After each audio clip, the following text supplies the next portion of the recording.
I'm going to show you how to create lovely large serving bowl. It's 10 inches across and you start out with a base like this. So in your kit you're going to have a nice 10-inch clear glass circle, and this is your canvas to work on. Don't worry about how much or how little you put on.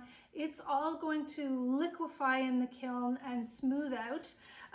It is dishwasher safe, not microwave safe. Don't put it in the microwave. But dishwasher, no problem. Food safe, no problem. This example is a great one to use because it shows a bunch of different techniques. You can use some or all of them. So I'll just run through what's on here, and then I'm going to show you a couple of tips. You'll see that there's some cut glass on here, so you're going to want to, if you want to use the cut glass that's in your kit, you're going to want to watch the introduction to glass cutting video.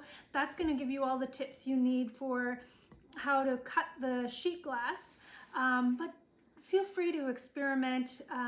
Everything's very sturdy. Worst case that can happen is the glass will break, and we're in the business of breaking glass, so don't worry. So on here, these blue bits are pieced together sheet glass cut into a variety of shapes. I'll show you how to do that. Then we have some crushed glass. You can swirl it around however you like. This is what we call a stringer. You just snap those in your fingers. And this is strips of glass. You'll have some strips in your kit, and I'm actually going to show you how you can fit them to your bowl shape as well.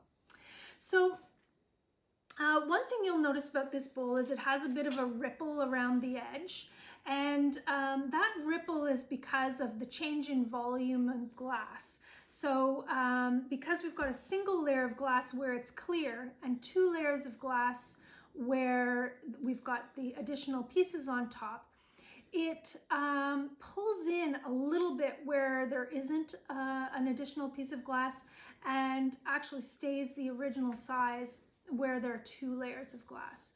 That's because when glass liquefies, its surface tension wants to be 1/4 of an inch. So these two pieces together are 1/4 of an inch.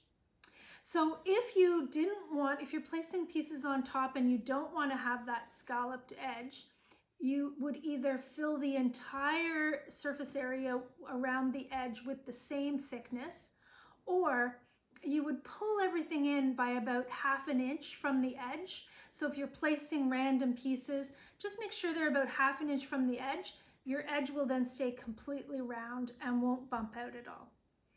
The other thing you'll see is there's a little bit of undulation where there's a difference in the size.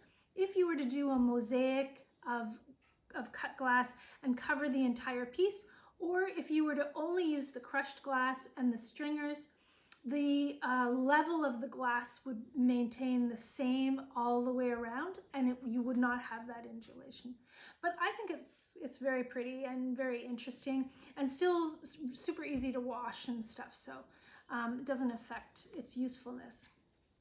So here we have the, just going to put this over. These boards are super handy because you can center your piece on the board in the grid and design appropriately. But for you guys to see this on video, I'm just going to throw this underneath so that you can see where I am. In my kit here, as I mentioned, you'll have a few strips of glass. I always ask what colors you would really like with your kit, so you'll get some colors that make sense for what you like. I'm going to put on some safety glasses, also found in the kit, and I want to be able to have this strip kind of like these guys. So what I'm going to do is put my strip down and put my glass over top, and I'm just going to, with a Sharpie marker. Now the Sharpie marker burns off in the kiln, so you don't have to worry about scrubbing it off. Now I've got the lines that I want to follow. I've got the cutter from out of my little bag here and the running pliers, and as you saw in the intro video, I'm just gonna follow that line. Running pliers, I've got the little line lined up with my score line. Make sure the rubber is up on the glass. Give it a squeeze, that. And then I'm going to do the other side.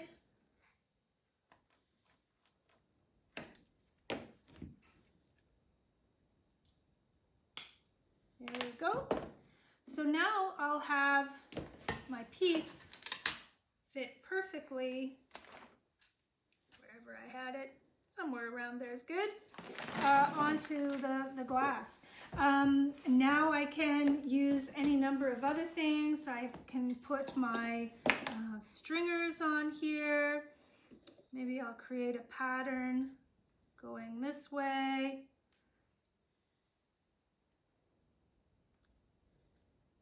I don't want my stringers to go over the edge either. So I'm gonna make sure that they're close to the edge. You can overlap your stringers though. So I'm gonna make sure they're close to the edge but not hanging over the edge. And once I've got them where I want them, I'm going to use a little bit of the hairspray in the little tiny dish here with the eyedropper, and then if I just drop it down on those stringers, they will stop rolling. And I'm going to drop it down just on the edge of the sheet glass. We do also have the sticky tacky glue and some little toothpicks in there. So for the bigger pieces, you're welcome to use the tacky glue. It might be easier to make sure that it's rock solid. We have all kinds of fun crushed glass.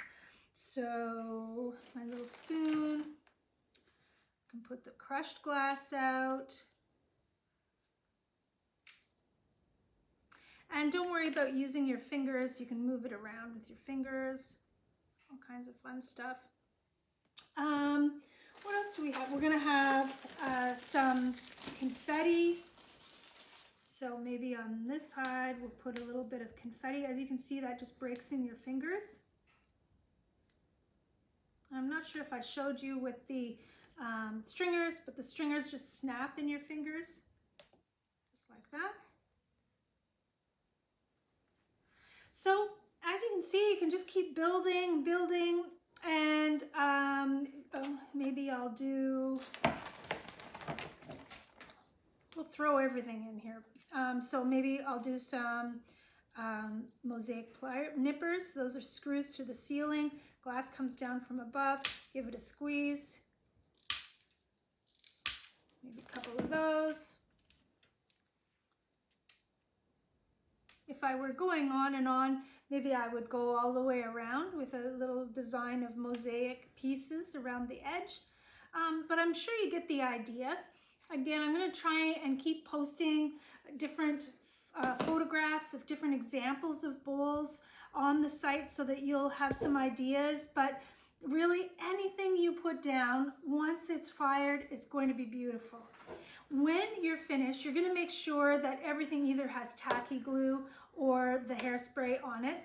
And when you're done, it's going to come back to the studio, of course. It's going to be fired flat. And then after it's fired flat, it comes out of the kiln and we place it onto a clay mold in the shape of the bowl. It goes back in the kiln on that clay mold just so that it bends into the shape, and then it'll be ready to go back to you. No matter what kit you've got at home, you're gonna wanna make sure that you use the white bag that's included in the kit to put all of the bits of glass that you didn't use, all of the tools, everything that was inside your box is gonna be out of the box and in the bag. That clears up your box to be a safe transport for your beautiful finished piece. There are going to be some little pieces of green painter's tape in there, and that's for you to tack down your pieces. You can either roll the painter's tape and put the glass down so that it sticks to the bottom of your bin, or you can use the painter's tape to just, if you've got a free edge, just attach it to the edge of the glass. That's so that it doesn't move around as it's being carried from place to place. Take a picture of your pieces before you go to take them back to the studio or have them picked up. That way, if one little piece gets out of place, we can make sure that it goes back where it's supposed to be based on your picture. So enjoy, and if you have any questions at all, contact me.